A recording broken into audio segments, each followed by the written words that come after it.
Lembrando, gente, boa tarde. A gente vai dar início, então, à nossa conversa sobre a parte de Química Tecnológica 1. A conversa de hoje está reservada para poder falar sobre modelos atômicos e como essa evolução aconteceu. Eu vou trabalhar hoje com um dos conteúdos que eu tinha apresentado para vocês na internet, que a gente tem possibilidade de usar. Eu vou compartilhar a minha tela, tá? Pode ser que em alguns momentos, até às 2h15, a gente tem alguma pessoa entrando. Aí eu vou ter que sair da tela, voltar, mas nesse começo a gente vai se organizar dessa forma. E aí, com isso, eu vou apresentar, então, a, a tela. Vou mostrar para vocês um caminho que é importante para a gente poder ter acesso aos materiais que foram desenvolvidos pela Química da UFMG, tá? E vou mostrar para vocês esse material. Tá bem? Todo mundo consegue identificar essa tela que está apresentada aqui com o link zeus.ki.fmg.br? Esse é o link que eu tenho deixado disponível. Ele tem aqui várias dessas aulas já programadas, que é um direcionador para balizar mesmo as químicas, as diferentes os diferentes tipos de forma da gente, por exemplo, oferecer química geral, mas que dá um certo, assim, possibilita uma certa padronização também nesse conteúdo, até para que a gente possa desenvolver. Então, eu quero falar com vocês hoje sobre modelos atômicos. Eu, na verdade, vou tomar como base as aulas 6, 7 e 8. Aqui eu vou trabalhar para poder compartilhar com vocês, primeiramente, essa guia, as teorias atômicas. Esse é um material do Departamento de Química da UFMG. O link desse material, eu vou deixar ele disponível, inclusive, no nosso chat, tá? Com isso, a gente vai organizar, então, o trabalho de hoje. Qualquer dúvida, eu vou pedir também que o pessoal, à medida que a gente tem possibilidade de conversar pelo chat, mas que possa abrir a fala e falar com a gente mesmo. Pode parar um ponto, a gente retoma a partir dali, tudo bem? E aí, com isso, a gente organiza o conteúdo de hoje. Vou pedir para todo mundo também colocar um ok no chat, para poder organizar a presença, a ciência de que a aula está gravada, tá bem? E com isso, então, a gente vai trabalhar a parte de teoria atômica. Aqui, vocês conseguem enxergar esse material? Porque eu vou me balizar muito mais pelas figuras do que pelo conteúdo que tá apresentado aqui. A teoria atômica ela é extremamente importante para a gente poder organizar, tá, o nosso entendimento sobre átomo. Tá? Na verdade, não só o entendimento sobre átomo, mas o entendimento de como a organização do conhecimento se deu ao longo da história. Então, essa parte de teoria atômica, ela vai ser importante. O primeiro grande pensador foi um professor na universidade em Manchester, tá, no New College Manchester, e a primeira teoria ela vem do início do século XIX, com John Dalton. O que promoveu para ele essa lógica de entender as relações entre diferentes substâncias que reagindo entre si, formando novas substâncias? Ele quantificou ele conseguiu quantificar esses materiais e perceber algumas características. As principais conclusões que ele teve foi de que átomos de elementos diferentes possuem propriedades diferentes. E naquele tempo a gente tinha o conhecimento de alguns elementos, tá? E que esses diferentes elementos, alguns significa que o mesmo elemento ele possui propriedade igual e peso invariável.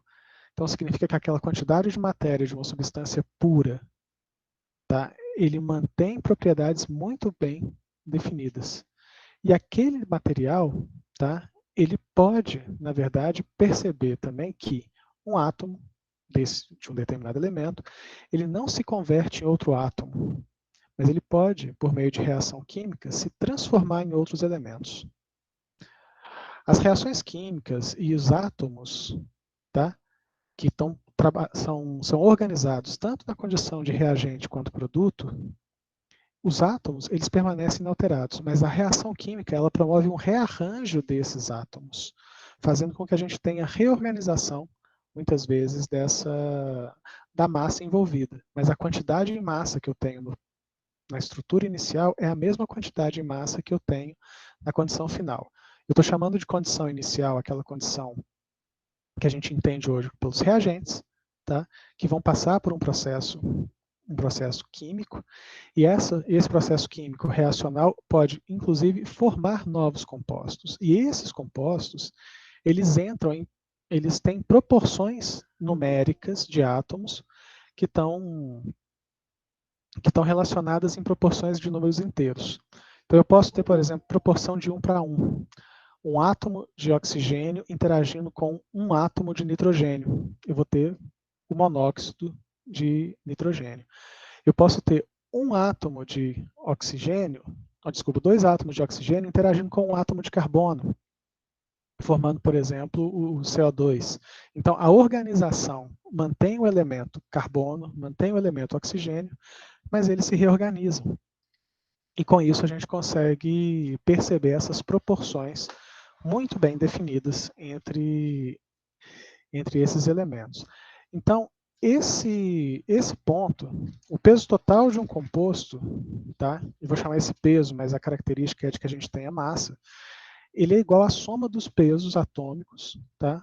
Ou a soma das massas dos elementos que o constituem. Então, a gente viu isso na conversa também da aula passada, sobre essa questão de massa molar e nomenclatura, a forma como a gente constitui, e esse é um dos entendimentos que vem do início do século XIX. Então, para a gente poder reorganizar, aqui está uma situação do átomo como uma estrutura indivisível. Eu posso ter átomos de diferentes tamanhos, tá? Mas ele passa a ser a característica daquele elemento, a menor estrutura possível, e a condição do átomo, o nome átomo, vem com essa característica.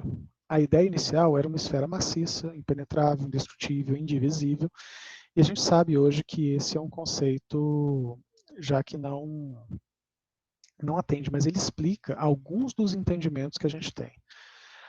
Algumas falhas, e aqui essas falhas, na verdade, não são exclusivas só daquele entendimento do século XIX, mas também de outros entendimentos que vieram na sequência. Já eram conhecidos isótopos,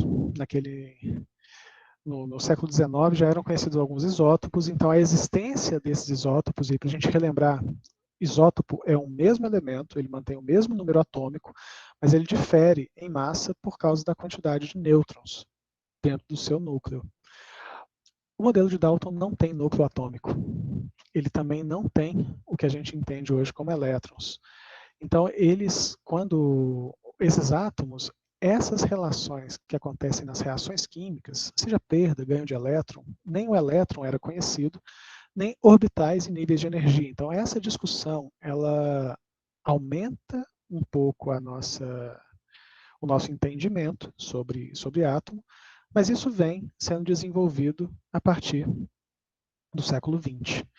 Quando Thomson, e aí o modelo de Thomson, ele utilizando raios catódicos, tá, que são, vamos pensar assim, esses raios eles podem ser detectados a partir da fluorescência de certos materiais. Então, a emissão de um raio catódico, ele pode, então, no anteparo, sofrer fluorescência e ser detectado a sua direção.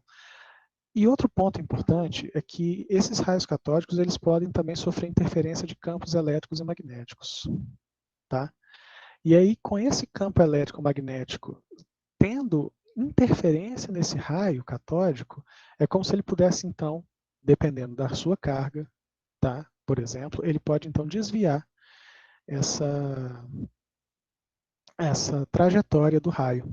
E com um anteparo fluorescente, é possível identificar se aquela emissão mantém a mesma direção ou se ela vai ser desviada. E o que ele observa é que houve desvio.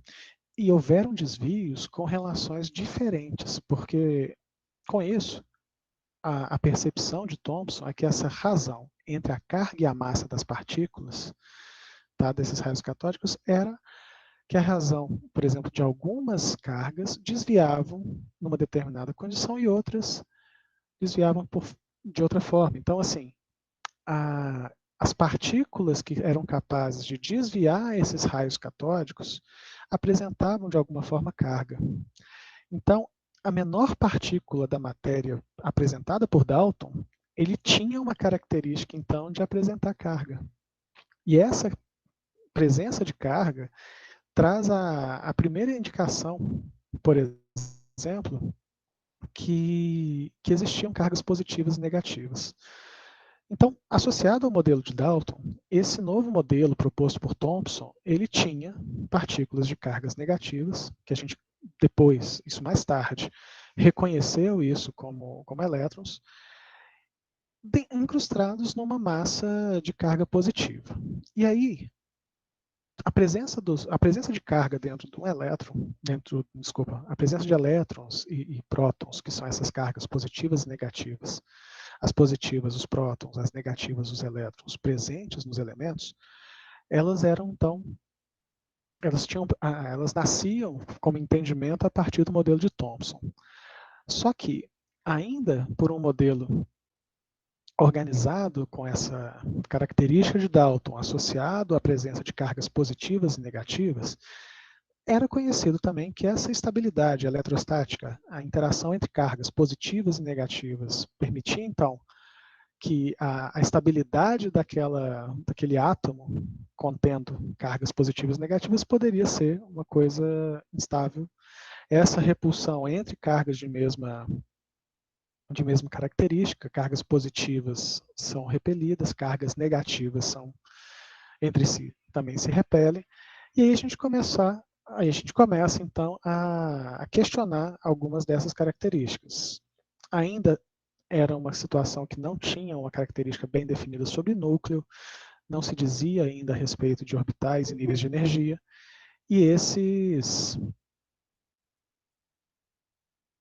materiais, assim, e os elétrons, eles não tinham uma quantificação de energia.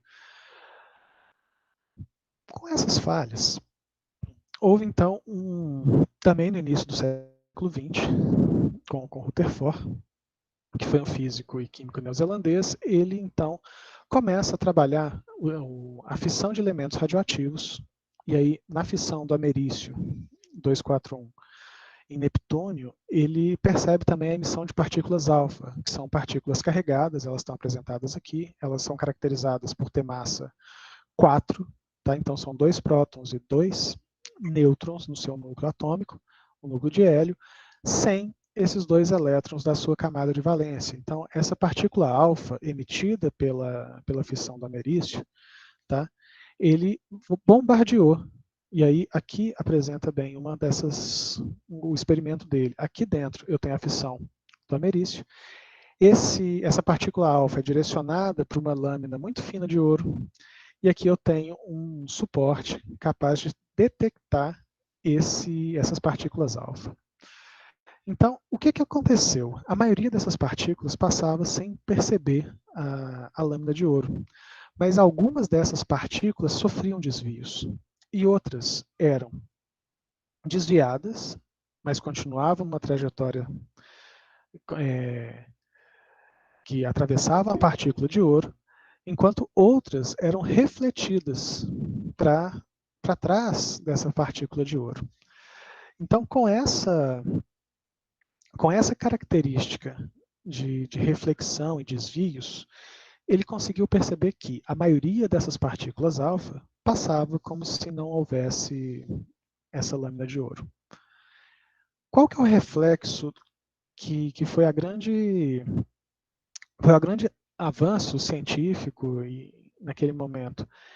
Era de que existiam grandes vazios dentro do átomo. E isso acabou gerando a descoberta do núcleo em 1911, fazendo com que esse núcleo denso ele estava presente no centro desse átomo, e que a eletrosfera, que é uma região que está dentro desse raio atômico, pertencendo ao elemento, mas que nessa estrutura ao redor do núcleo ficavam alocados os elétrons.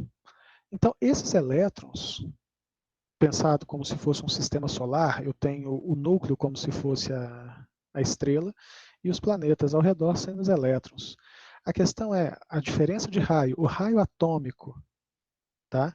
O raio do átomo, que seria do núcleo até o último elétron que está ocupando essa eletrosfera. Comparado ao raio exclusivamente do núcleo, a gente tem, na verdade, uma diferença de 10 mil vezes esse tamanho. Então, a presença de espaços vazios realmente era muito grande.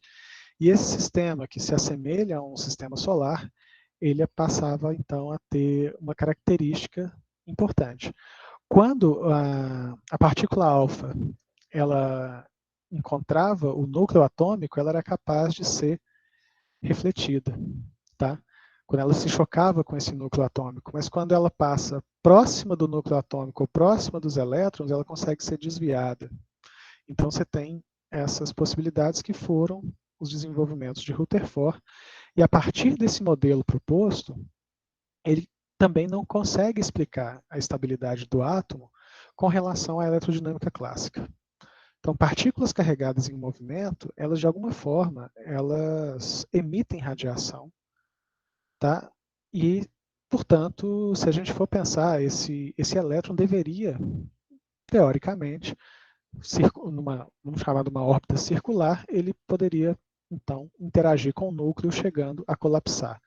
Na prática, a gente não percebe esse colapso dos elétrons e seus núcleos, a gente percebe que eles são estáveis, e essas partículas carregadas em movimento, elas acabam ainda sendo um ponto de questionamento sobre esses modelos.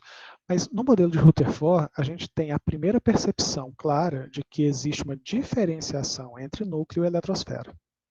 Os elétrons permanecem na eletrosfera, o núcleo mantém a sua carga positiva. Com isso, era possível, inclusive, perceber, por exemplo, alguns avanços que começaram a ser obtidos a partir desse entendimento de átomo de Rutherford, que entre 2014 e 20 ele demonstra a existência dos prótons, dessas cargas positivas que têm uma massa significativa comparada aos elétrons. E Chadwick descobre os nêutrons, assim, no sentido de conseguir provar sua existência e organizar esse entendimento só em 1932.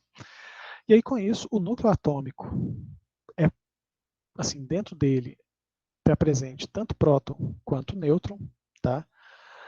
Enquanto que os elétrons, eles são uma estrutura nuclear, vamos pensar, uma estrutura atômica extranuclear. Essa massa do elétron, ela é desprezível quando comparada à massa de prótons e nêutrons, tá? Ela é muito pequena. Agora, um átomo, ele é entendido como neutro quando a quantidade de cargas positivas, ou seja, o número de prótons, ele é equivalente à quantidade de cargas negativas, ou seja, número de elétrons. Então, se o número de prótons e o número de elétrons é equivalente, esse átomo é neutro. Se eu tenho uma modificação da quantidade de elétrons, tá? Eu passo a ter ou o aumento da carga negativa ou a diminuição da carga negativa. Isso faz com que a gente reconheça números atômicos, assim, o número de oxidação, por exemplo, de alguns elementos, a perda e ganho de elétrons em processos de oxidação ou redução, tá? E com isso a gente consegue também trabalhar a ideia primordial, que seria a representação desses elementos atômicos. A massa atômica é o número de prótons mais o número de nêutrons. O número atômico, ele é característico pelo número de prótons. Então, todo elemento ele tem a mesma quantidade de número de prótons, mesmo que ele tenha isótopos, que são aqueles que apresentam diferentes quantidades de nêutrons associados a esse próton. E X, no caso aqui, está representando um átomo de um elemento qualquer. A gente pode pegar exemplos aqui embaixo. Eu tenho o urânio e o oxigênio, tá, com seus diferentes isótopos, que apresentam, portanto, massa molar, número de massa, diferentes. Que aí, por exemplo, o oxigênio 16, 17, 18 apresentados aqui com a sua abundância isotópica, tá? A maior quantidade é o oxigênio 16. O urânio, ele tem características também do urânio 234, 235, 238, com maior abundância do urânio 238. Então, quando a gente trabalha isso, essa abundância isotópica é o que vai promover, tá, a diferenciação de valores relacionados à massa. Em qualquer quantidade de massa que eu tome de um determinado elemento, naquele elemento, eu já tenho presente também, de forma natural, os seus isótopos. Então, se eu tomo qualquer quantidade de hidrogênio, eu vou ter uma quantidade desse hidrogênio que contém também o hidrogênio com um próton só no seu núcleo, com um próton e um nêutron no seu núcleo, que é conhecido como deutério, e o trítio, que é o hidrogênio com um próton e 3, e massa atômica, número de massa 3, significa que tem 2 nêutrons associados a esse próton. No caso do carbono, a gente tem os carbonos 12, 13, 14, o oxigênio 16, e essa característica faz com que a gente perceba algumas coisas. Nesse ponto, uma das aplicações que a gente tem da questão dos isótopos, e aí a gente já conversou um pouco sobre o carbono 12 ser a referência para a gente trabalhar as unidades de massa atômica, e a partir daí a gente consegue definir isso para qualquer outro elemento da tabela periódica. Mas uma aplicação importante é a datação radioativa do carbono 14. Ele está presente em uma quantidade muito pequena, ele é proveniente da colisão de nêutrons com o nitrogênio 14. Com isso, ele forma o carbono 14 e libera um próton nessa reação nuclear. A gente não vai estudar reações nucleares nesse momento, mas a formação do carbono 14 é interessante. Por quê? Como é que eu consigo datar um determinado artefato, que seja um fóssil, uma cerâmica, algum artefato que de alguma forma ele teve uma utilidade e teve trocas. Então, assim, toda matéria orgânica, de forma geral, tem carbono. Nessa matéria orgânica, naturalmente existe uma razão entre o carbono 14 e o carbono 12, que é uma razão fixa, tá? Desde que vamos chamar assim, seja uma substância, tá? Que está em constante troca, em processos reacionais, seja um animal, uma planta. Então, em qualquer ser vivo, vou pensar assim, organismos vivos, a gente mantém uma relação, uma razão entre o carbono 14 e o carbono 12 muito bem definida, tá? Que é da ordem de 10 elevado à 12ª potência. Então, é a mesma proporção encontrada na atmosfera, em qualquer porção de carbono que a gente tomar, a qualquer momento, tá? E esse carbono 14, ele decai, ele tem um decaimento radioativo, que a gente vai conversar um pouquinho sobre isso mais na frente, mas a gente dá o nome de meia-vida para aquela quantidade seguinte. Eu tenho uma quantidade de 100% de carbono 14, que ele vai decaindo e formando, tá, uma outra... Ele vai se transformando e vai emitindo radiação. No momento que ele emite essa radiação, ele deixa de ser carbono 14 e essa razão começa a diminuir. Então, o que acontece com esse carbono 14? Ele demora 5.730 anos para ele poder decair até a metade da quantidade de elementos do tempo inicial, que parou de haver troca. Então, se eu tive, por exemplo, um artefato que foi moldado, uma cerâmica, que dentro dessa cerâmica apresenta de alguma forma carbono, tá?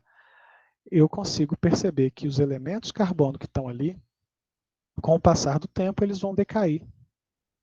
Esse decaimento radioativo permite que a gente observe a mudança nessa relação entre carbono 14 e carbono 12, e eu consigo medir a partir desses tempos de decaimento. A gente vai trabalhar um pouco mais sobre isso quando a gente falar sobre cinética, mas a lógica é, eu consigo identificar o carbono 14 pela capacidade de emissão de radiação. À medida que essa capacidade decai, significa que eu não tenho mais carbono 14. E a partir daí, assim, a partir de quando isso começa? Quando cessa a troca de carbono de um organismo, seja uma planta, seja um animal. Então, assim, quando ele morre, ou quando o animal morre, quando a planta morre, a gente para de fazer trocas com a atmosfera. Então, a gente para de receber CO2, para de colocar CO2 no ambiente, a gente absorve biomassa por alimentação, todas essas trocas cessam. E aí a quantidade do carbono presente nesse ser vivo, ela passa a ser fixa. Quando isso acontece, pode ser com um artefato, pode ser com uma pessoa, pode ser com uma planta, eu começo então a ter esse decaimento diminuindo a quantidade de carbono 14. E isso é utilizado para poder fazer datação, no sentido, por exemplo, quando a gente pensa na existência dos dinossauros, dos fósseis e a datação de quando foi que se observou a existência dessas espécies, a datação em carbono 14 permite que a gente acesse esse tipo de informação. Tá? Então, assim, isso aqui fica como uma curiosidade para a gente poder pensar. Eu vou parar nesse momento e vou voltar para a gente poder conversar um pouquinho ainda sobre essa conversa. Tem algum ponto até agora que vocês queiram conversar, alguma curiosidade? Alguém quer comentar?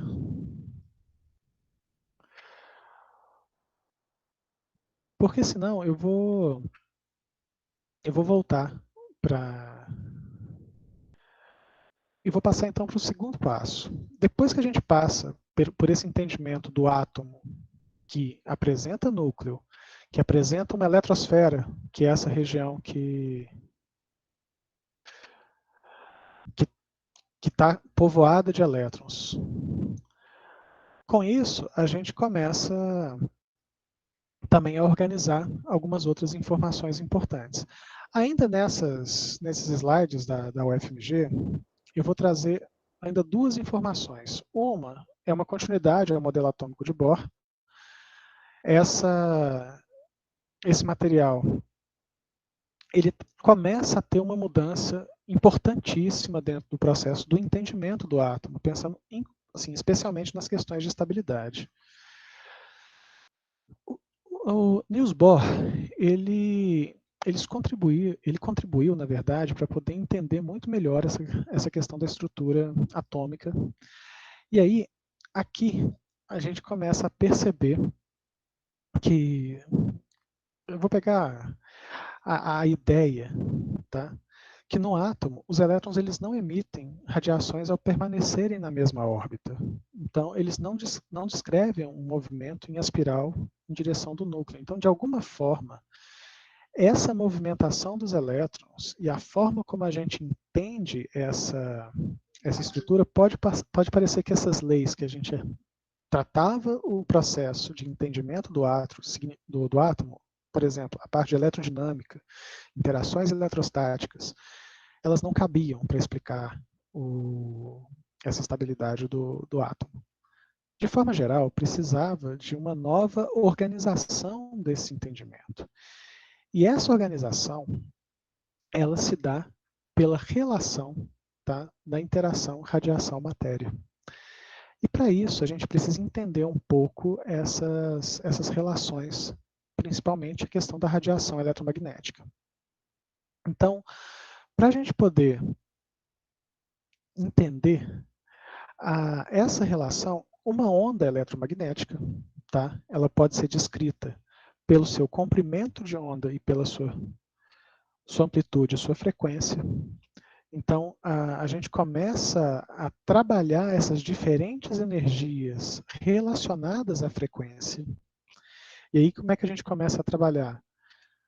Toda vez que eu tenho uma carga em movimento, tá? Uma carga, ela gera campo elétrico. Uma carga em movimento, ela gera campo magnético. E aí, aqui embaixo, a gente tem, por exemplo, essa fonte de emissão, tanto de campo elétrico quanto de campo magnético, ela tem os seus campos elétricos e magnéticos de forma perpendiculares um ao outro. Tá? Então, esse comprimento de onda, ele define características específicas da onda eletromagnética que carrega quantidade de energia.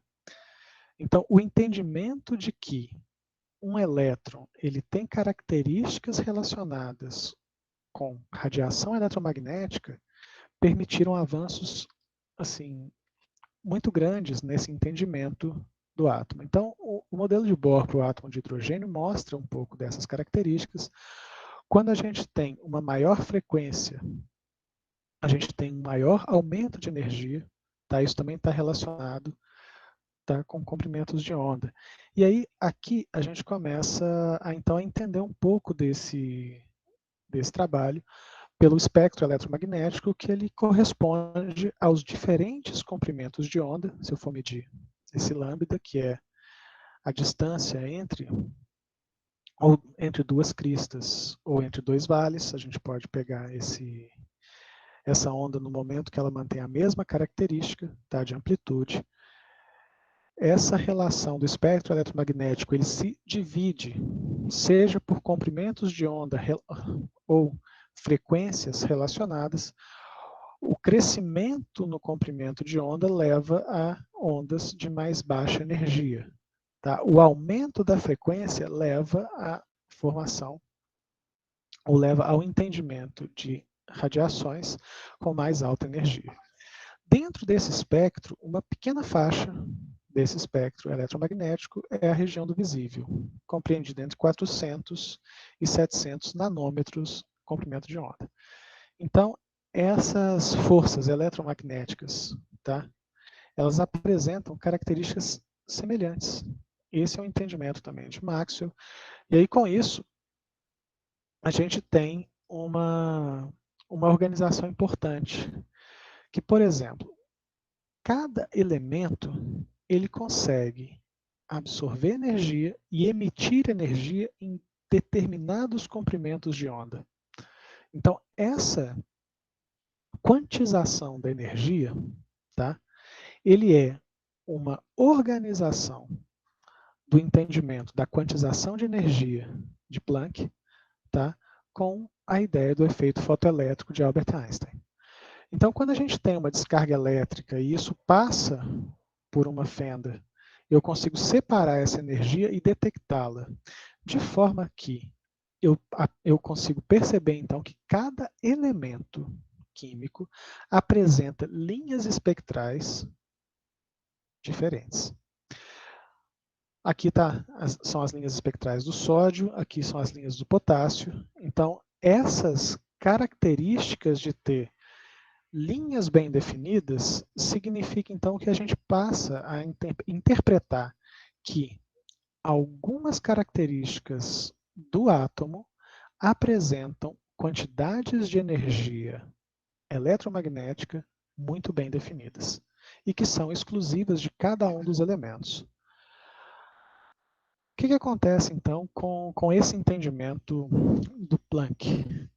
Tá? Então, assim, o Planck traz para a gente que essa energia emitida ou absorvida por um corpo, ela não tem um valor qualquer, mas um valor que ocorre em múltiplos inteiros de uma quantidade fundamental de energia. Ele chamou isso de um quantum de energia. Tá? Então, esse pacote de energia, tá? Ele é descontínuo, ele é quantizado. Significa o seguinte, que se a gente comparar isso com a física clássica, eu tenho limitações porque esses fenômenos na escala atômica, eles são distintos de fenômenos em escala macroscópica. A energia, ela, num sistema clássico, ela é contínua independente da frequência. Mas isso vale para corpos, vou chamar de estruturas com corpos grandes. Quando a gente trabalha essa ideia para corpos pequenos, tá? A gente começa a ter algumas alterações. Um dos exemplos é quando a radiação ela é emitida por um corpo aquecido. Então, começa a haver discrepâncias entre a expectativa clássica da física clássica com os resultados teóricos obtidos. E aí, essa quantização de energia, que essa variação de energia depende de um número inteiro, da constante de Planck e da frequência, tá? Isso dá para a gente essa ideia. Com o efeito fotoelétrico desenvolvido por Einstein, que dá origem a um outro entendimento, é possível, então, fazer com que a gente tenha fótons incidentes, e esse efeito fotoelétrico permite a emissão de elétrons. Esse efeito ele é bastante importante hoje, tecnologicamente a gente usa isso em vários dispositivos, tá?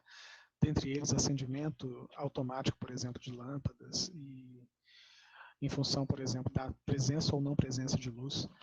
Com relação a esse tipo de informação, a teoria quântica de Planck ela explica como os elétrons são emitidos de uma superfície metálica quando sob ela incide uma radiação eletromagnética. Então, de alguma forma, o que a gente tem é uma interação radiação-matéria. Tá? Então, assim, essa radiação interagindo com a matéria, ela pode se propagar formando pacotes de energia. A gente chama esses pacotes de fótons. Eles têm quantidades de energia muito bem definidas. E a partir do momento que essas energias, tá, elas têm uma quantidade adequada, elas rompem essa força de atração entre núcleo e elétron, fazendo com que a gente tenha, por exemplo, o desprendimento desses elétrons dessa estrutura organizada, tá? Por exemplo, uma superfície metálica. A energia cinética desses elétrons que estão povoando essa eletrosfera ao redor do núcleo depende da frequência e isso diverge, de forma geral, da física clássica, que não entende a dependência da frequência como algo necessário, porque trata essa energia de forma bem definida. Quando a gente junta essas duas organizações, e esse foi um dos grandes trabalhos dos postulados de Bohr, para a ideia de formalizar a base do que a gente teve de átomo de hidrogênio, é de que, primeiro, o elétron gira ao redor do núcleo em órbitas circulares, onde o momento angular ele é constante. Os raios aqui apresentados correspondem aos níveis de energia emitidos. Então, quando a gente tem uma mudança entre diferentes níveis eletrônicos, a gente tem uma movimentação, tá, de energia, porque quando o elétron ele ocupa um nível eletrônico, por exemplo, aqui nessa imagem, esses níveis 1, 2 e 3, cada um desses níveis ele permanece estável quando ele ocupa um determinado nível. Ele pode absorver energia, ou ele pode perder energia, saltar de um nível para outro, e isso acontece. Se ele absorve energia, ele sai de um nível mais interno para um nível mais externo. Se ele perde energia, ele sai de um nível mais externo para um nível mais interno. E com isso, ele emite radiação.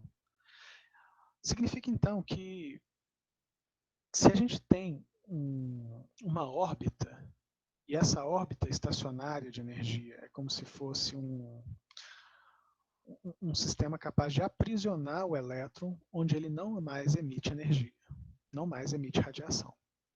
Tá? Ele fica com uma quantidade de energia bem definida. No momento que esse elétron ele altera esse estado energético, ele altera esse estado estacionário e vai para um outro estado diferente desse, tá?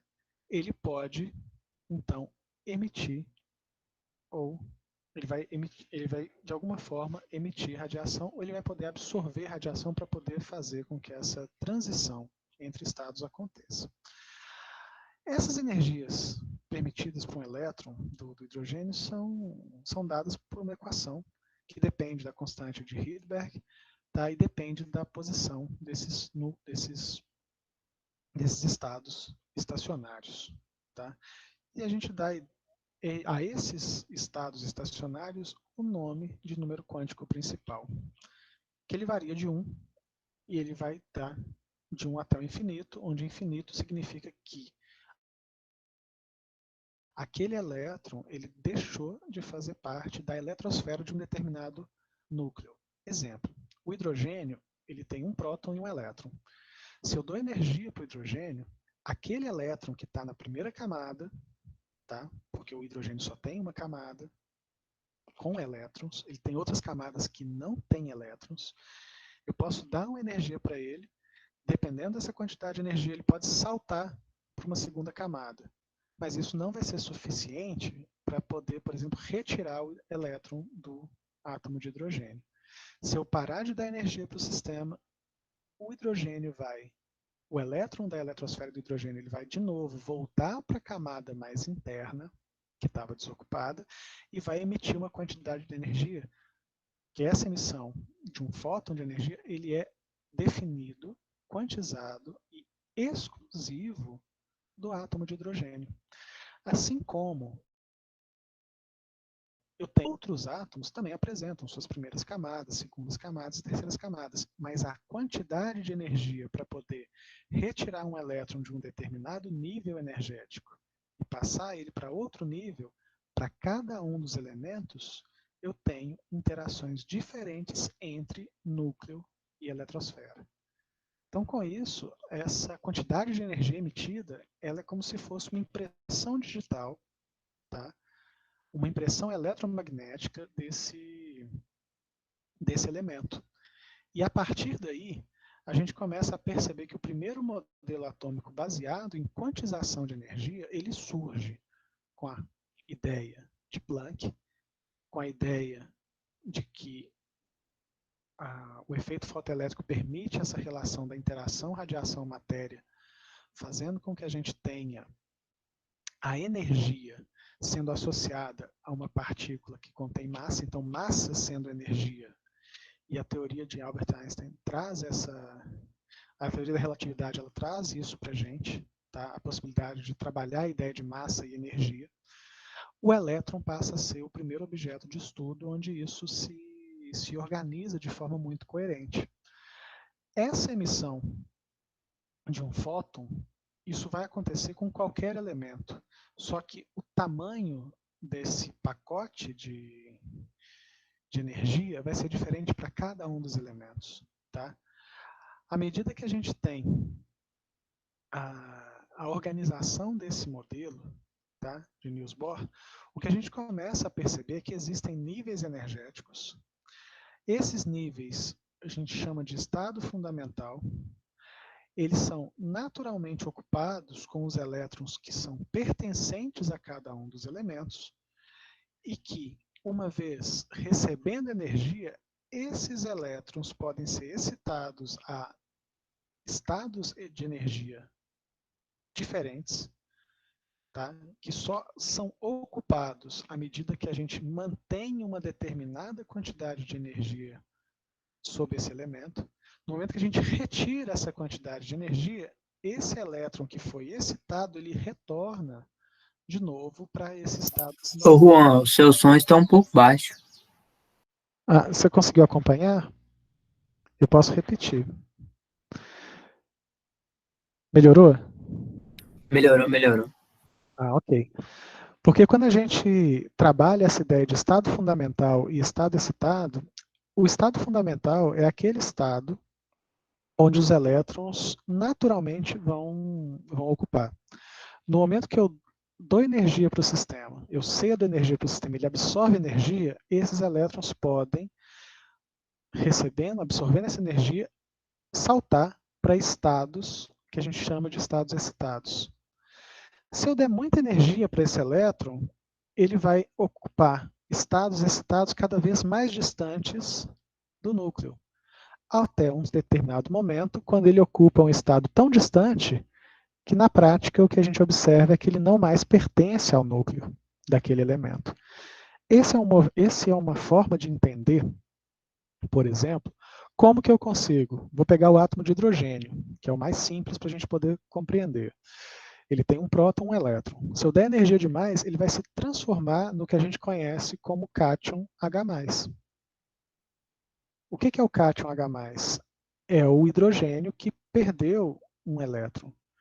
E isso vai acontecer quando eu tiver uma absorção de energia capaz de retirar o elétron do seu estado fundamental de energia. Esses estados são quantizados, aqui a gente tem a quantidade de energia dada em Joule, tá? Do primeiro estado energético, do segundo, terceiro e quarto, do hidrogênio. Tá? E a gente pode calcular a quantidade de energia necessária para poder fazer com que um elétron saia do estado fundamental para poder chegar, por exemplo, no estado excitado, sem que ele saia da eletrosfera daquele elemento. Então, a variação de energia depende da constante de Planck e da frequência. Tá? Então, essa frequência a gente consegue definir qual é a frequência desse elétron que está relacionado a essas mudanças em níveis energéticos. E aqui a gente pode também determinar o comprimento de onda no qual isso acontece. Esse comprimento de onda é exatamente o comprimento de onda que vai ser responsável por essas emissões, por exemplo, de radiação. Vou pegar na região do visível.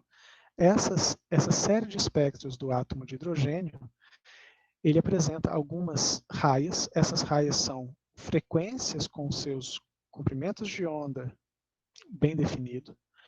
Tá? No caso do hidrogênio, ele apresenta 4 na região do visível. Então, isso mostra, tá, que para o hidrogênio foi possível determinar essas quantidades de frequência relacionada a essa mobilidade do elétron do hidrogênio entre os seus estados fundamental e excitados. Tá?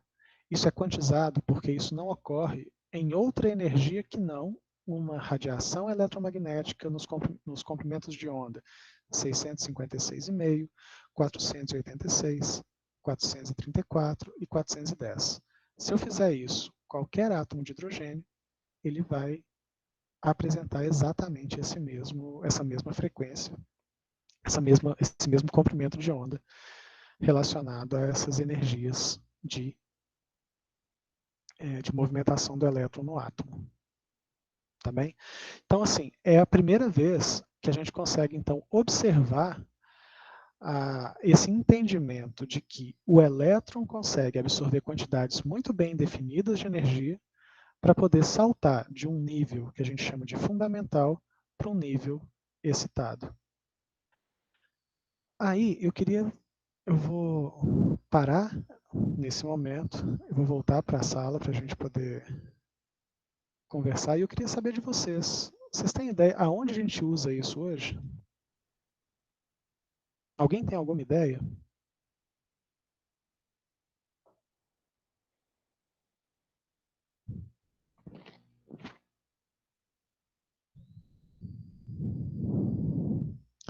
Alguém quer comentar onde que a gente pode usar isso?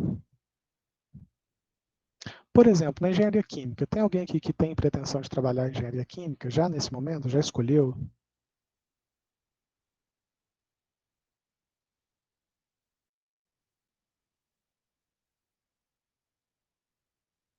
Ou na engenharia geológica, a gente pode pensar em qualquer um deles.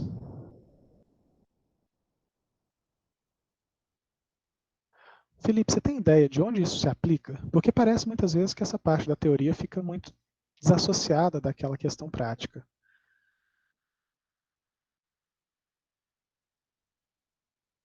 Você se importa de abrir o microfone? Se você quiser abrir.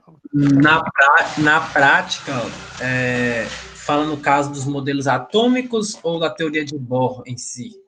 É porque os modelos atômicos, eles trazem também a teoria de Bohr como parte disso. Entendi.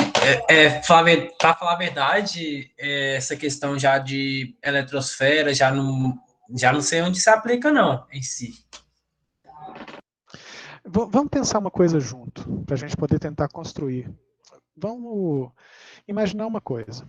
Vou pegar da engenharia química, tem interface com a engenharia geológica, mas vamos trabalhar, por exemplo... Sim, na engenharia geológica vai ser no caso da meia-vida do carbono 14, meia-vida pode ser na química também dos remédios,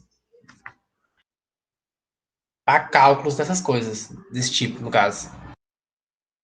Na prática, o que vai acontecer? Se eu consigo organizar alguns entendimentos do tipo, cada elemento ele apresenta um espectro de radiação bem definido. Então, vamos imaginar uma coisa. Eu consigo identificar vamos pensar assim, um determinado mineral de alguma determinada região, vou pegar aqui, diamantina foi conhecido por extração de ouro, extração de diamante. Como é que eu identifico se tem ouro, por exemplo, num determinado local? Naquela rocha. No caso, você vai emitir pulsos eletromagnéticos e de acordo com a... Como se fosse um raio-x, não, como se fosse um... como se O fosse um raio-x. raio-x é uma ideia. O raio-x é uma ideia. Você está colocando radiação, tá? O raio-x funciona bem com isso. Você coloca a radiação bem definida, você vai estar excitando os elétrons para que eles possam desocupar os seus níveis eletrônicos fundamentais, e quando você para de emitir essa radiação, o que vai acontecer? Os elétrons de novo ocupam esses lugares que são bem definidos. Tá? Esses núcleos, esses níveis eletrônicos bem definidos. Só que quando eles retornam para o seu estado fundamental, eles emitem radiação. O ouro, prata, hidrogênio, ferro, cada um emite pacotes de energia muito bem definidos. Então, se numa amostra que eu consegui emitir raio-x, ele excitou. Quando ele volta para o seu estado fundamental, a gente tem um efeito de fluorescência de raio-x, que é a volta disso para esses átomos metálicos. Ele emite radiação na faixa do raio-x, característica dos elementos que a gente consegue observar que estão presentes ali. Então, a evidência de que eu tenho ouro num determinado sistema, ele pode ser dado por uma interação radiação-matéria, simplesmente emitindo raio-x, excitando esses elétrons, todos os elementos que estão ali, e eles retornando aos seus estados fundamentais, ele tem um espectro que vai ser emitido, que a gente pode categorizar quais elementos estão presentes ali. Isso permite, por exemplo, a construção de alguns equipamentos. A fluorescência de raio-x, ela tem essa característica, tá? Esses elétrons que estão sendo excitados e voltando para o seu estado fundamental, ele dá para a gente essa percepção. Então, a gente consegue, peguei esse como exemplo, na espeleologia. Quando você quiser pensar, por exemplo, Larissa, você chegou a pensar, por exemplo, alguma ideia que a gente pode relacionar isso na espeleologia? Explica para nós, assim, o que é espeleologia para você. Porque, tipo assim, essa parte é mais estudo de cavernas, certos fungos, e data mais ou menos de que período. É mais nesse estudo. E usa exatamente muito o carbono 14 para poder definir de qual período seria esses tais fungos de determinadas cavernas. Concordo. Nesse caso, você está pensando, por exemplo, na emissão da radiação proveniente do carbono 14, tá? Então, essa radiação, ele consegue permitir a identificação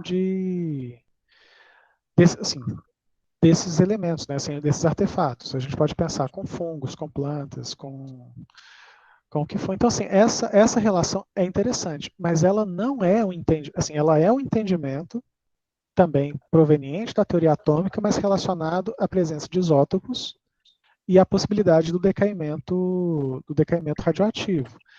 Então, assim, quando a gente pensa no decaimento do carbono 14, tá, a gente acaba tendo uma série de organizações importantes. Então, assim, essa a espeleologia associada à arqueologia, para poder entender o modo de vida das pessoas. Então, assim, a gente tem essa estrutura com essa organização. O que acontece com esse decaimento do carbono 14? Ele emite radiação. A gente está falando muito de radiação. Em geral, 3 tipos de radiação são bastante importantes. A radiação alfa, que seria uma radiação positiva, com carga 2+, que tem a característica de ter um núcleo de hélio com massa igual a 4, então é uma radiação carregada, tá, que apresenta a possibilidade de ser formada a partir de fissão e de alguns elementos radioativos. No caso do carbono 14, ele decai, tá, para nitrogênio 14, tá? Então ele sai do número atômico 6 e passa ao número atômico 7, liberando uma partícula beta, uma radiação beta, que na verdade acaba sendo uma partícula beta, a gente entende isso como um elétron, tá? É como se ele emitisse um elétron quando ele decai, tá? Ele faz com que um nêutron, tá? Ele se reorganiza em termos nucleares para poder se transformar num próton emitindo uma partícula beta. Então, isso faz com que o nitrogênio, o carbono 14, se transforme em nitrogênio 14 com 7 prótons no seu núcleo, e a emissão de uma partícula beta. Outros tipos de emissão que também ocorrem e são importantes assim, em termos de radiação, a radiação gama, tá? Que é uma radiação puramente eletromagnética que não apresenta carga. Tá? A radiação gama, ela não é carregada, ela é altamente energética. A radiação beta, ela é carregada negativamente, tá? E a radiação alfa, ela tem massa bastante, assim, evidente. A massa atômica dela, ela tem 4 unidades de massa atômica e com isso ela também tem 2 cargas positivas. São as radiações mais comuns que a gente tem, tá? Então, assim, isso é um dos pontos que a gente consegue entender. Uma das coisas que a gente pode pensar também na mecânica, tá? Eu consigo organizar algumas ideias para a gente poder identificar, por exemplo, ligas metálicas. A presença dessas ligas, ou a presença de uma determinada fase, depende do ambiente no qual aquele átomo está inserido. Então, se eu tenho uma quantidade que eu posso quantificar de uma fase, vamos pensar assim, uma fase alfa relacionada aos óxidos ao ferro carbono, por exemplo. A fase alfa do ferro, fase beta, fase gama, fase delta e a fase ferro carbono. Eu posso pensar, por exemplo, a quantidade da presença de ferro em cada um desses ambientes apresenta também emissões de radiação, tá? Características. E com isso eu posso fazer um estudo cristalográfico desse sistema para poder entender qual a quantidade de cada uma dessas fases. E dependendo da quantidade dessas fases, eu tenho qualidades diferentes desse aço. Posso ter um aço mais duro, posso ter um aço mais maleável. A questão é, isso depende das quantidades das fases de ferro presentes ali dentro. Como é que eu diferencio um aço de um ferro fundido? Será que o material que eu estou recebendo ele tem a qualidade que eu preciso? Eu consigo quantificar isso utilizando essa interação radiação-matéria. Tá? Inclusive, eu posso fazer a previsão de um determinado sistema. É muito comum a gente trabalhar com sistemas que possam sofrer corrosão. A presença de corrosão tem vários tipos. Vou pegar, por exemplo, a formação de óxidos. Tá? Então, assim, a presença de óxidos ela é muito clara quando a gente tem a mudança de coloração na superfície. Mas o início dela, muitas vezes, não é muito claro quando ela está dentro do equipamento. Diga, Larissa. Eu estou com 2 dúvidas. A primeira, você chegou a citar a questão da cerâmica. Você falou que, a partir do momento que a matéria morre, a gente já consegue começar a datar. E uma cerâmica, por exemplo, a partir do momento que ela é barro, o momento que ela virou uma cerâmica, como eu consigo diferenciar isso quando eu vou datar isso? Por exemplo, a manipulação daquele artefato é o momento no qual as trocas começam a parar de acontecer. Uma das coisas que acontece no material cerâmico seria, por exemplo, a cura desse material. Então, eu vou pegar o material cerâmico recém-processado e vou levar para um forno para poder fazer a cura desse material. Estou pegando um dos processos clássicos de formação de cerâmica. Depois dessa cura, o carbono ele tem características que estão ali aprisionados dentro daquele artefato, mesmo em quantidades muito pequenas. Então, eu consigo, a partir dessa peça, se ela tiver 5.000, 10.000, 200.000 anos, tá? A gente poderia buscar essa informação pela razão, carbono 14, carbono 12, daquele artefato que foi manipulado e foi, vamos chamar assim, ele teve um momento de aprisionamento que ele passa a não mais exercer trocas com a natureza. Tá, outra coisa também, que não sei se chega a ser um exemplo. Por exemplo, esse quartzito que a gente tem aqui em Diamantina, quase em tudo, ele só vai se erodir quando ele é misturado com líquen em água. Só a erosão da água, acho que, se eu não me engano, é muito fraca, não consegue fazer uma erosão. Tanto é que você pode perceber que as erosões desse quartzito normalmente são pequenos buraquinhos. As serras são cheias de buraquinhos meio arredondados por causa desse líquen. Isso é um exemplo ou não? É só uma reação? É uma reação, na verdade, que depende, às vezes, assim, nesse caso, eu acredito que seja a secreção desse líquen junto com a água capaz de fazer com que a rocha seja erodida.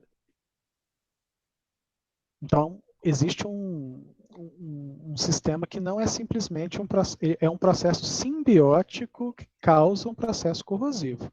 Eu preciso da presença do líquen, eu preciso da secreção dele, eu preciso de uma condição de presença de água para poder fazer com que essa ação aconteça. E muitas vezes isso demanda uma quantidade em tempo. Tá? Sim. Então, assim, a natureza desses processos, elas são, em alguns momentos, bastante específicas, mas quando a gente pensa nessa ação, eu tenho um ambiente favorável capaz de promover um processo reativo. Tá? O que significa a oxidação? E o que significa redução? São processos reacionais que variam, que na verdade dependem de trocas eletrônicas. Tá? A oxidação, ela vai depender, tá, de uma perda de um elétron. Eu vou ter essa relação associada. A redução, ela tem a ver com ganho de elétrons. Então, os processos oxidativos e os processos assim, de redução, eles acontecem de forma simultânea. Eu recebo um elétron de um determinado componente, ou de um determinado composto, ou de um determinado elemento, e esse elemento perde esse elétron. Então, essas mudanças, elas acontecem dependendo do meio. Então, um processo reacional, ele vai ser decorrente de uma característica do ambiente, tá? Para a gente poder pensar um pouco nisso aí. Eu não sei se eu consegui te responder, mas a ideia é o seguinte: no momento que a gente Não, deu para entender, sim. Quando a gente para de manipular um determinado artefato, significa que ele parou de ter trocas com o ambiente. Quando uma pessoa ou uma planta, ela morre, ela também, esse organismo vivo, um animal, uma planta, ele também passa a não mais trocar com o ambiente. Começam outros processos de reação. Então, assim, a preservação de um fóssil não significa que ela vai existir simplesmente pela morte de um animal. Isso depende de outros fatores de conservação desse artefato. Porque eu vou entrar em processos de decomposição que naturalmente acontecem, ainda mais quando a gente expõe isso ao meio. Se a gente for pensar, por exemplo, um sistema de compostagem, é um sistema altamente reativo para a decomposição de matéria orgânica. Então, por exemplo, é muito comum, aí eu vou pegar uma prática que a gente tem na agricultura familiar. Se eu tenho uma pequena criação de pequenos animais, pode ser porquinho da Índia, frango, coelho, e por algum motivo, algum desses animais ele vem a óbito, como que eu faço para poder destinar corretamente esse animal? Muitas vezes um processo de compostagem passa a ser o mais recomendado, por questão de escala, organização. Então eu posso levar esse animal de pequeno porte, ou mesmo animais de grande porte, um cavalo, um bovino, ele também pode ser feito, mas aí você vai ter que ter uma escala maior para essa compostagem. Mas a questão é, um sistema de compostagem é capaz de degradar a matéria orgânica. Eu estou promovendo um sistema de degradação de matéria orgânica. Eu posso tentar também, muitas vezes, promover um processo de salvaguardar essa matéria orgânica. Então, por exemplo, se a gente for pegar os egípcios, eles usavam processos, não só os egípcios, mas os maias também faziam isso. Então, assim, processos de mumificação. Então, esses processos vamos pensar assim, para poder proteger da decomposição de matéria orgânica, foram usados no passado para poder manter a característica bom, dos faraós, de pessoas importantes. Mas, de qualquer forma, era uma forma de proteção. Tinha a ver com religião, tinha a ver com outras características, mas a questão é, em situações naturais, eu posso tentar, e aí eu vou direcionar de forma técnico-científica para um processo de decomposição acelerado. Às vezes eu quero um processo de decomposição mais lento ou um processo de não decomposição. E aí, com isso, a gente vai ter que estudar um pouco dessas características. Carbono 14 permite a gente perceber datas, permite a datação desses artefatos com tempos diferentes, incluindo eras geológicas. Tá? Quando a gente começa a perceber na aplicação no nosso dia a dia, muitas vezes a parte tecnológica nos leva a algumas características. Vou pegar um outro exemplo um pouco mais recorrente. Plásticos. Existe uma discussão enorme sobre o tempo de degradação de um plástico, ele pode ser prejudicial. Vamos pensar então em alguns aspectos. Tá? Vou pegar o canudinho, que ele entrou como uma forma da gente tentar repensar algumas ações de gestão de resíduo sólido. Então, assim, o canudinho chega no mar por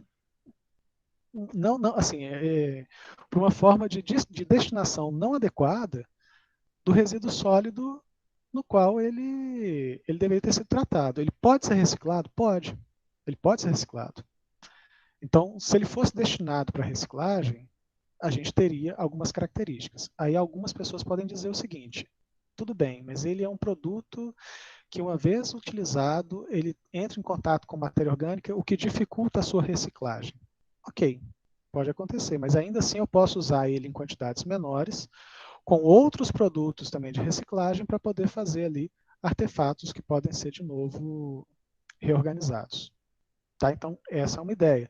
A outra é o seguinte, se a gente pensa, por exemplo, que esse material ele precisaria ser produzido para ser degradado muito rapidamente, aí é um processo tecnológico lá na fabricação. Então, vamos construir um canudinho de material biodegradável.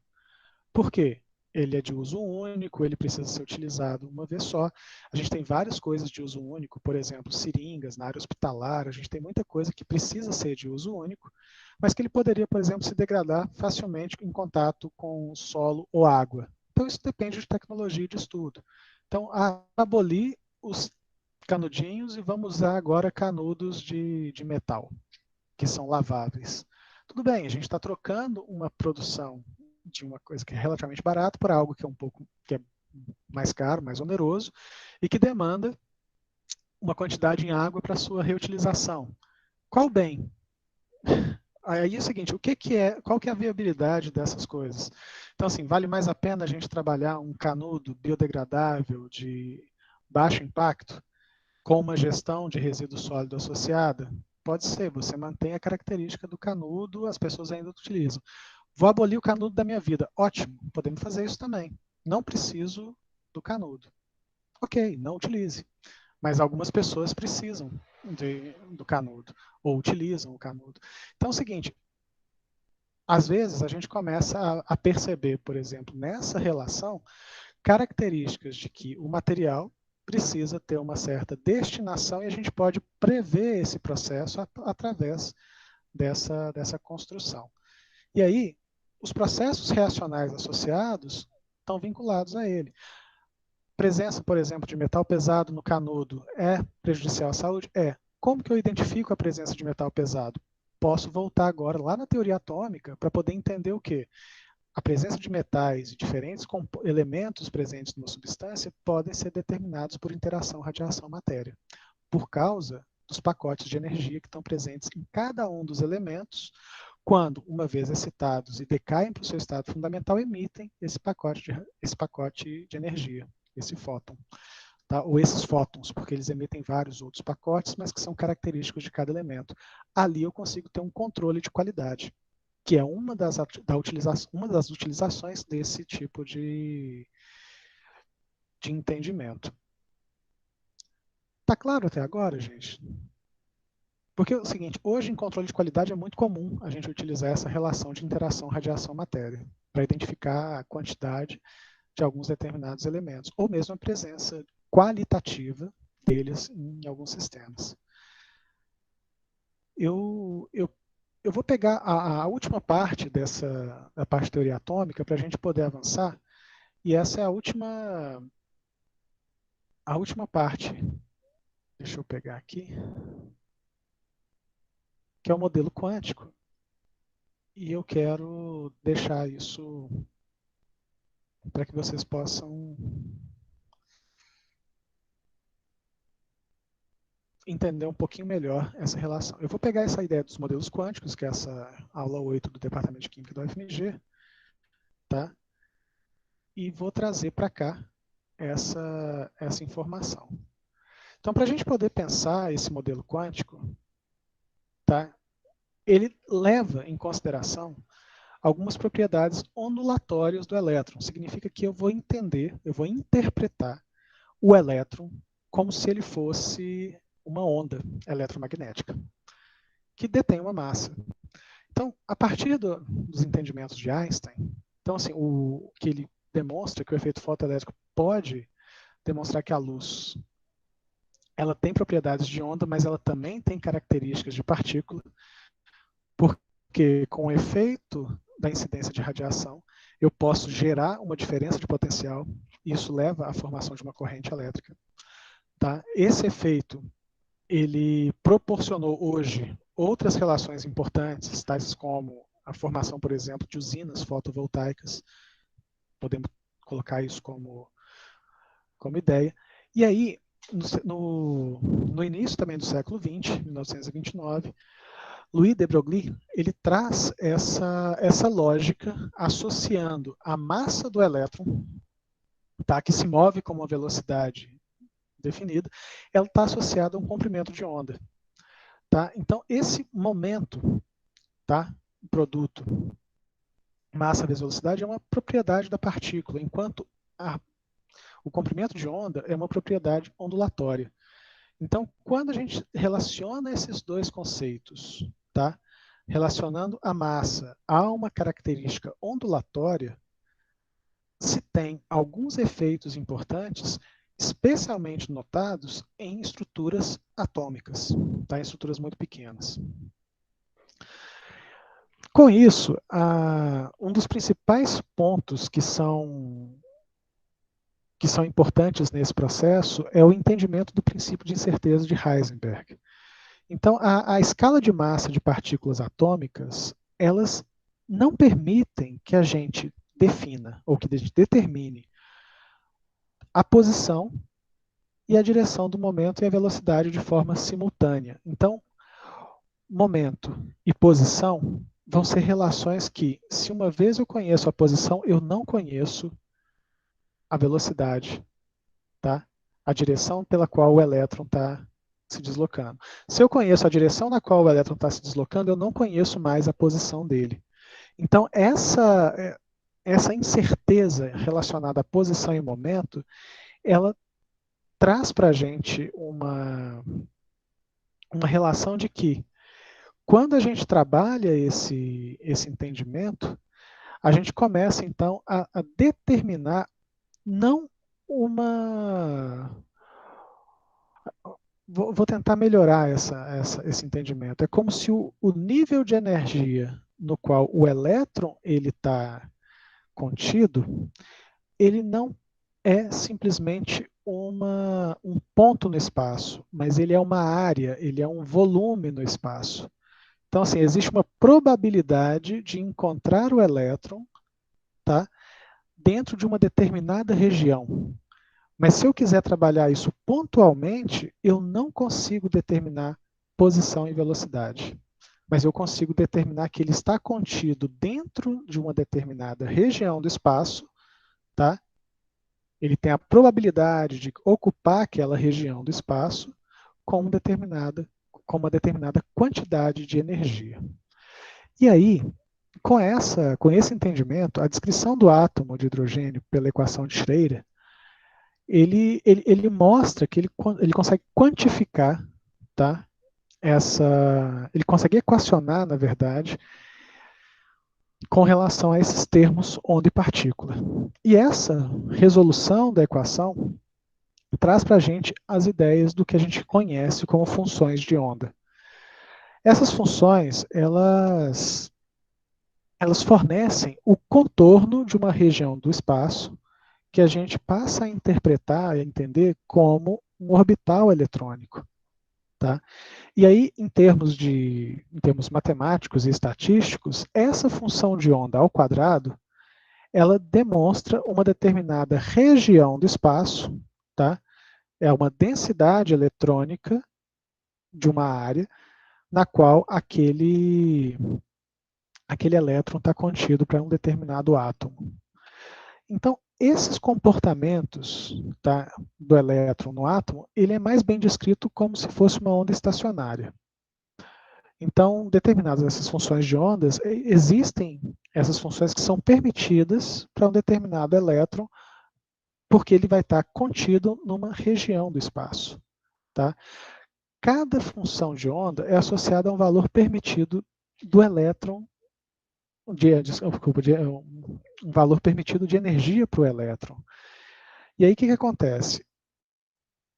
A gente acaba tendo que, para sair de uma determinada região para outra, essa quantidade de energia do elétron, ela é muito bem definida.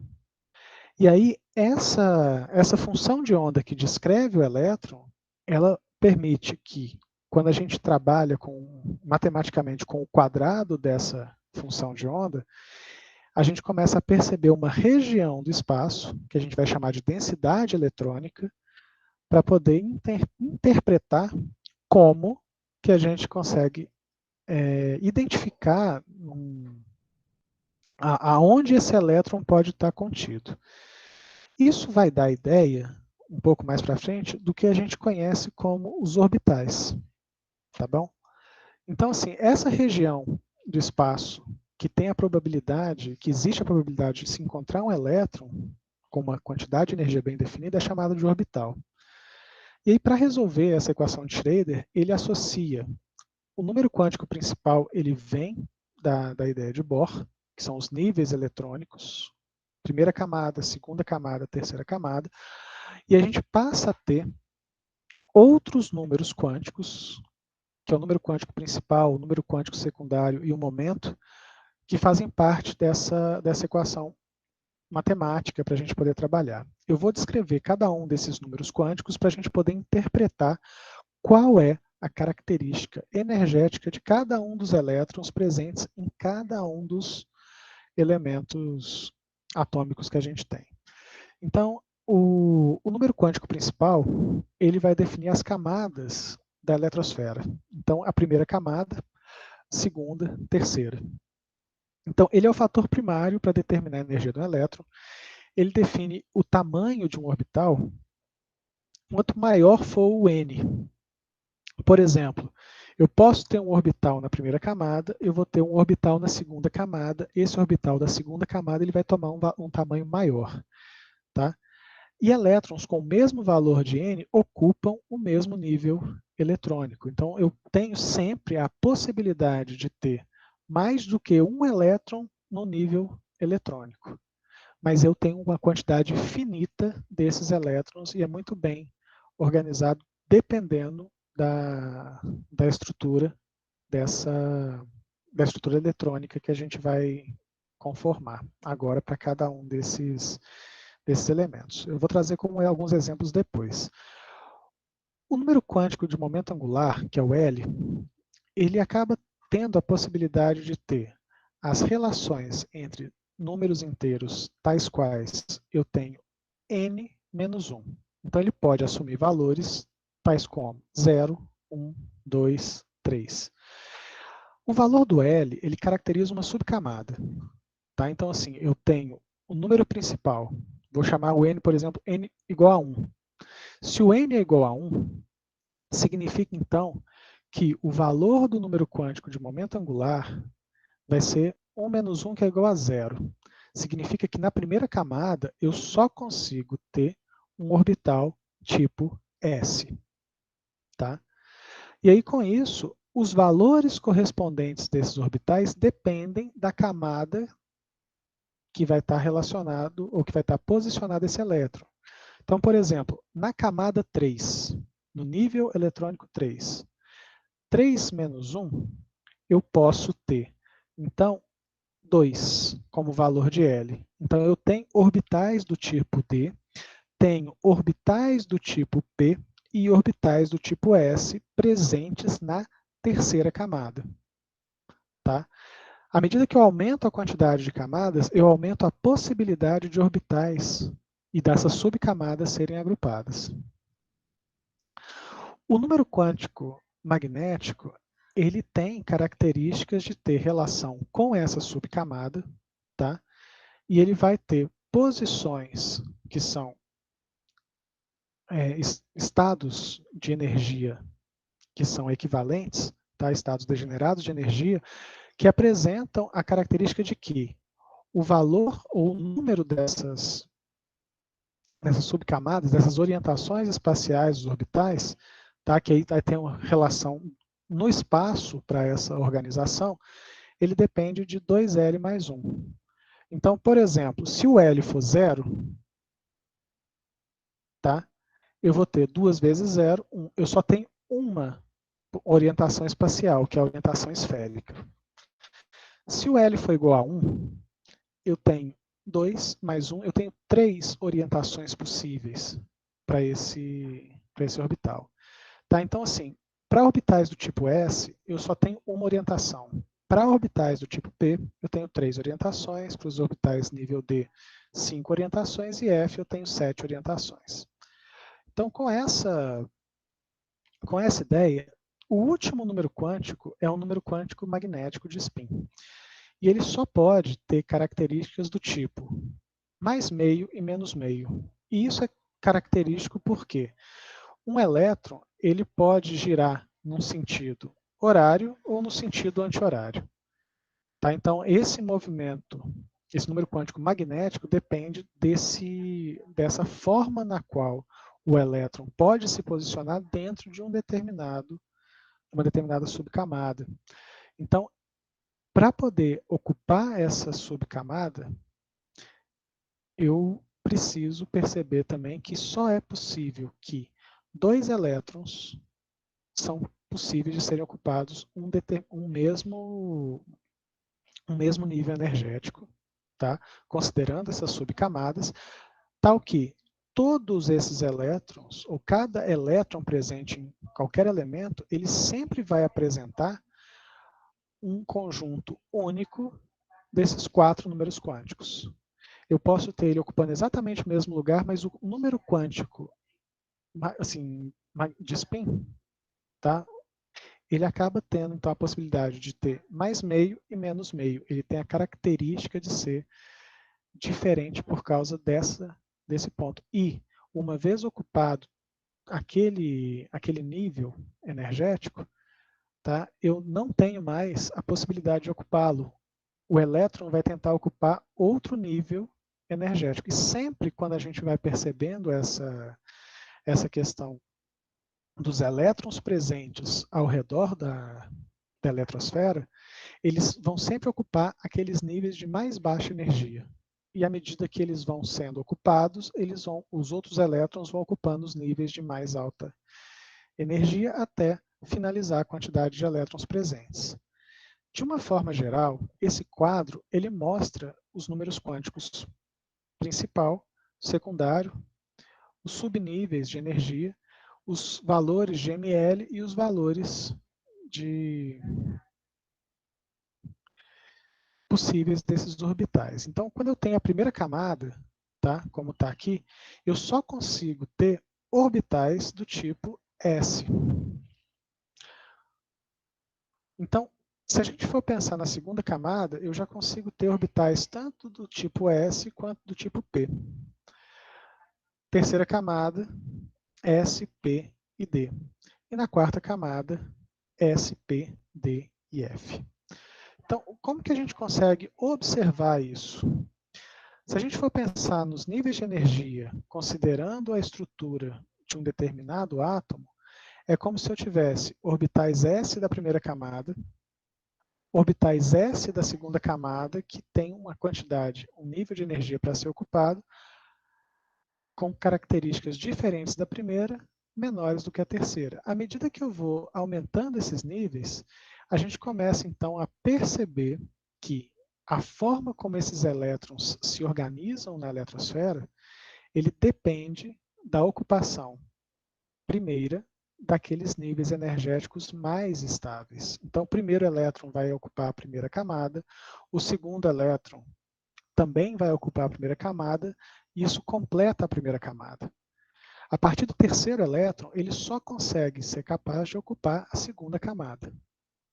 E aí, a partir daí, a gente vai fazendo com que esses elétrons ocupem a eletrosfera de um determinado elemento.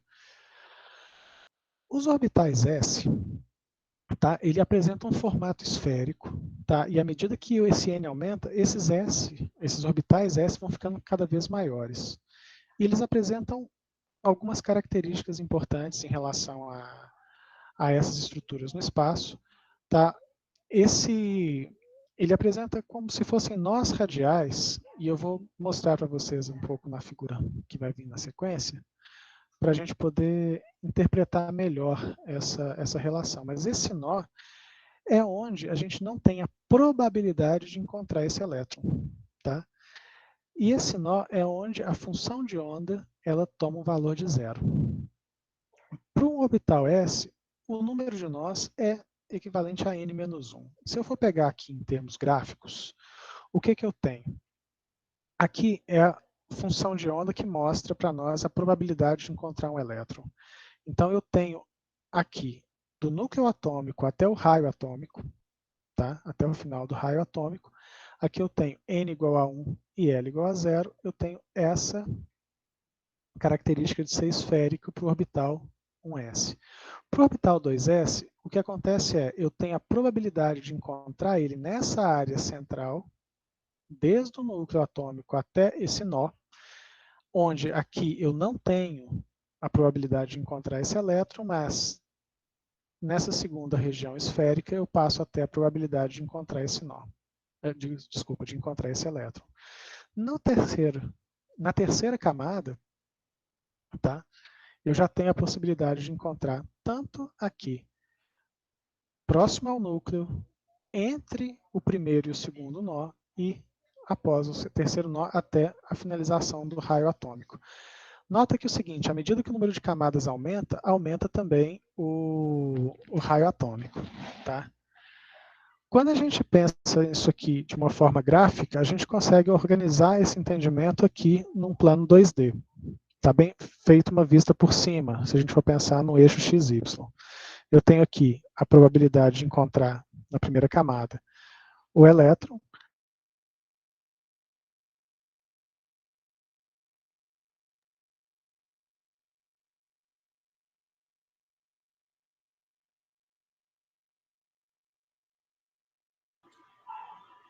Juan, acho que seu som parou de funcionar.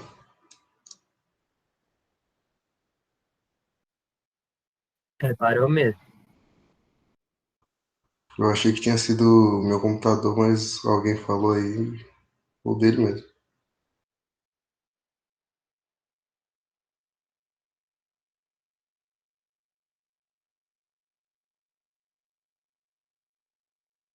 Orbitais P ao longo do eixo X, orbitais P ao longo do eixo Y e orbitais P ao longo do eixo Z. Esses orbitais ele tem forma de alter, tá? E à medida que o N aumenta, esses orbitais também vão ficando maiores. Ô, Juan, Diga. o seu microfone parou de funcionar por um momento. A gente perdeu a explicação do slide 15 até agora. Ah, desculpa. Se você puder repetir. Repito sim.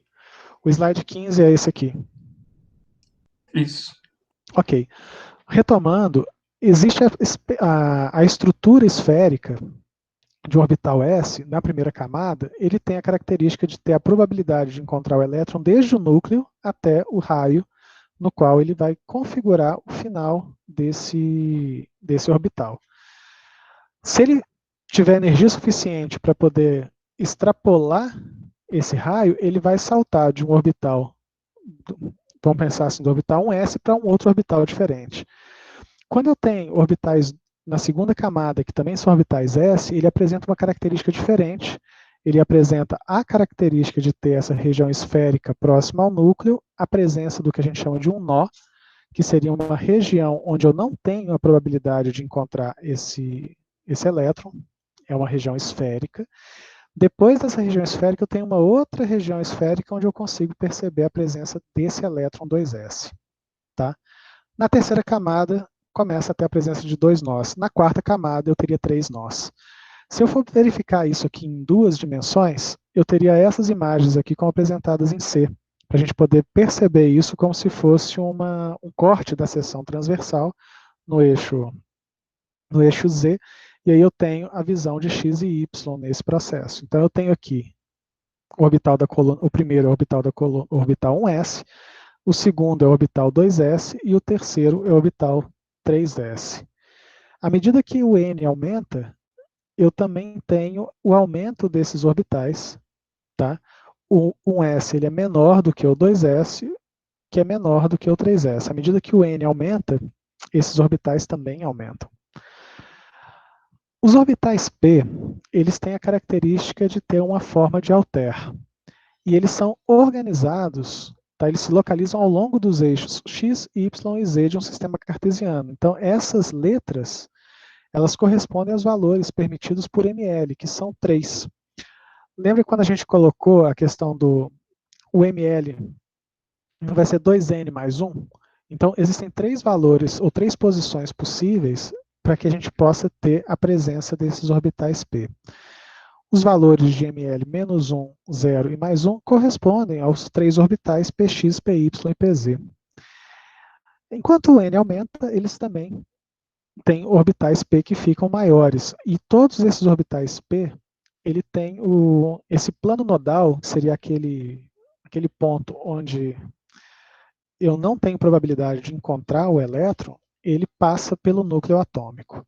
Esses aqui são as imagens do que a gente tem. Então, a densidade de probabilidade de encontrar o elétron ao longo do eixo Z está apresentado aqui pela figura A. Na figura B, eu tenho aqui as direções no eixo Z, com os lóbulos, tanto para a área positiva quanto negativa de Z, de X e de Y. O alter que ocupa ao longo, que está organizado ao longo do eixo Z, ele vai ser o orbital PZ. O orbital PX ele está organizado ao longo do eixo X e o orbital PY ao longo do eixo Y. Os orbitais D, eles têm L igual a 2. Existem 5 desses orbitais D, pela característica do ml, que ele vai ser de menos 2 até 2, 2 negativo até 2 positivo, passando pelo zero. Então, são 5 orbitais D possíveis, e esses 3 dos orbitais D encontram-se em um plano bissecante entre os eixos X, Y e Z, e a gente acaba tendo algumas características distintas. Eles são presentes, eu vou colocar aqui as imagens, que eu acho que fica mais fácil da gente poder perceber. As 5 regiões do espaço que esses elétrons que ocupam os orbitais D tem possibilidade de ser encontrado, eles estão ao longo do plano ZY, ao longo do plano XZ, ao longo do plano XY, perpendicular ao eixo Z, num orbital dx2 menos y2, e o orbital dz2. São 5 orbitais D que a gente tem.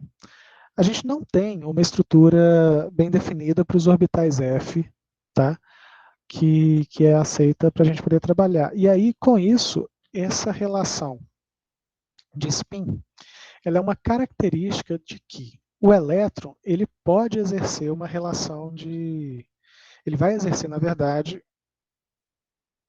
ele vai proporcionar a formação de um campo magnético. Isso vai ser decorrente da capacidade que eu tenho de uma carga. Tá, eu vou voltar lá na parte de eletromagnetismo. Se a gente for pensar que o giro de uma carga negativa acontece no sentido horário, eu tenho, na verdade, o campo num determinado sentido. Se ele vai no sentido anti-horário, esse sentido do campo ele vai ser diferente, tá? Do campo magnético. Então, um campo elétrico deslocando no tempo, ele gera campo magnético. E aí, quando a gente começa a trabalhar essas relações, eu posso ter, então, a presença de um elétron direcionando o campo tanto num sentido quanto no sentido contrário.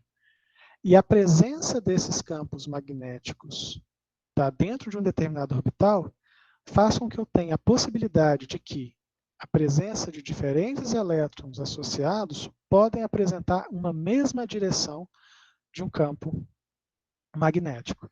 Isso faz com que eu tenha a característica de um elemento paramagnético, que ele sofre interação de um campo magnético. Ou eu posso ter, dependendo da forma como esses elétrons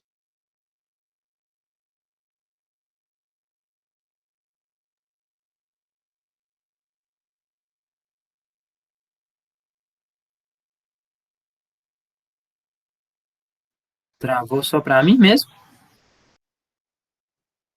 Trava para geral. Travou aqui também. Ele caiu.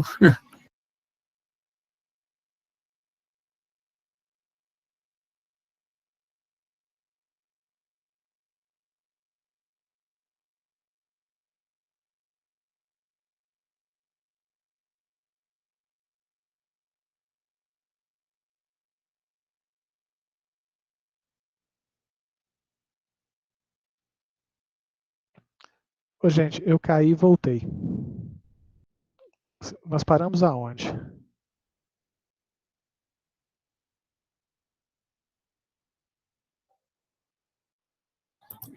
Nos espinhos. Nos spins? Tá. Uhum. Eu vou voltar. Paramagnético e...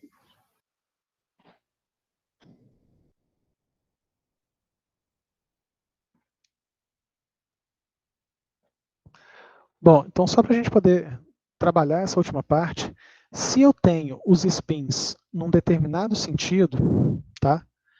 Eu tenho um sistema capaz de sofrer interações de campo magnético, porque ele apresenta um momento magnético. No momento que eu tenho sistemas que apresentam os momentos de spin, na verdade, sendo compensados, eu não tenho ali uma resultante capaz de sofrer interação com campos magnéticos. Então, assim, o paramagnetismo ele é uma outra relação bastante importante. Existem sistemas diamagnéticos, mas alguns sistemas paramagnéticos eles são especialmente importantes, tá?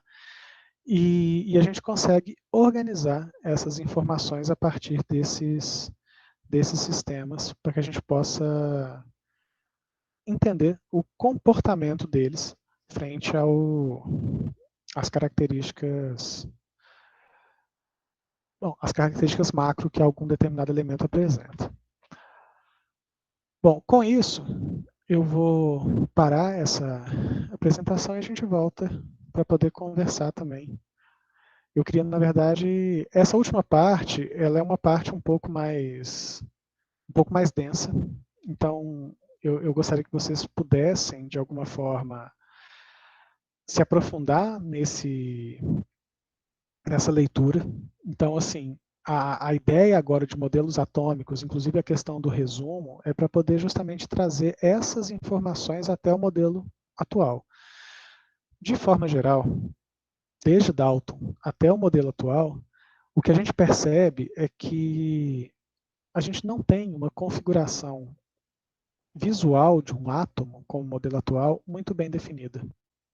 O que a gente tem, na verdade, é que, a partir daquele modelo esférico de Dalton, a gente, nesse momento, em termos de entendimento, a percepção é que as configurações de energia de cada um dos elétrons que compõem a eletrosfera permite, associado ao núcleo, que a gente tenha características que são importantes para reconhecer um determinado elemento, seja ele de forma isolada ou interagindo com outros elementos.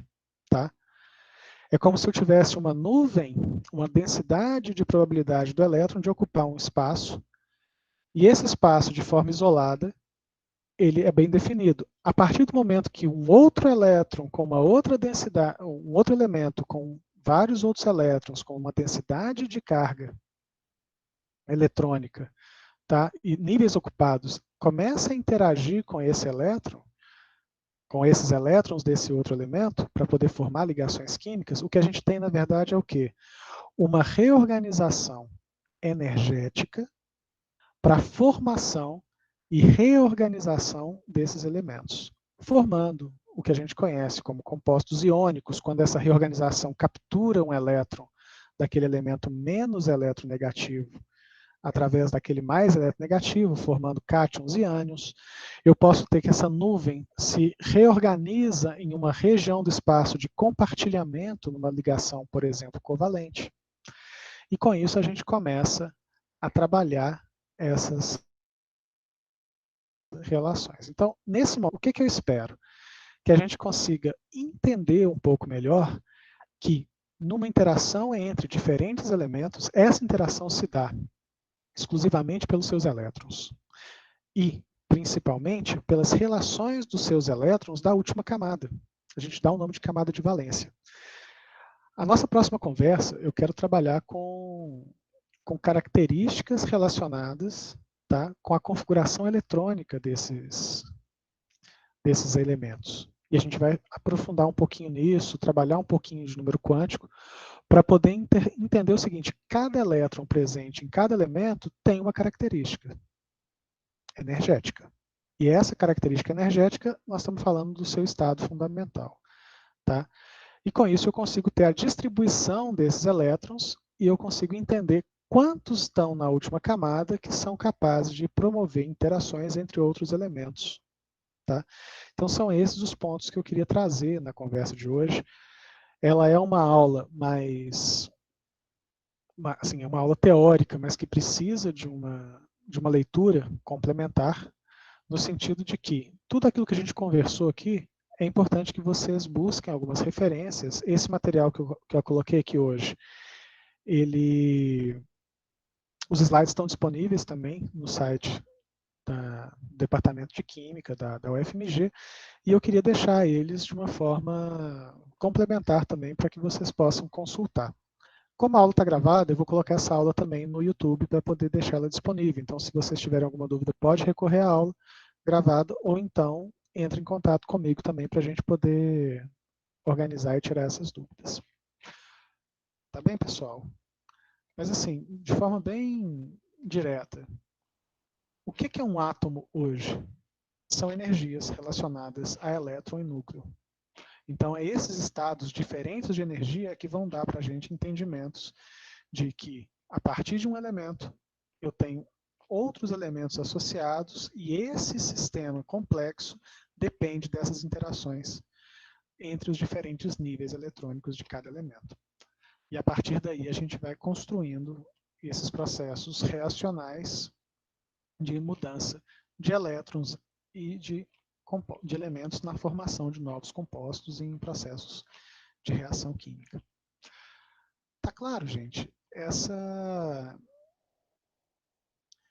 o ponto que eu queria chegar. Se tiver alguma pergunta, tá aberto.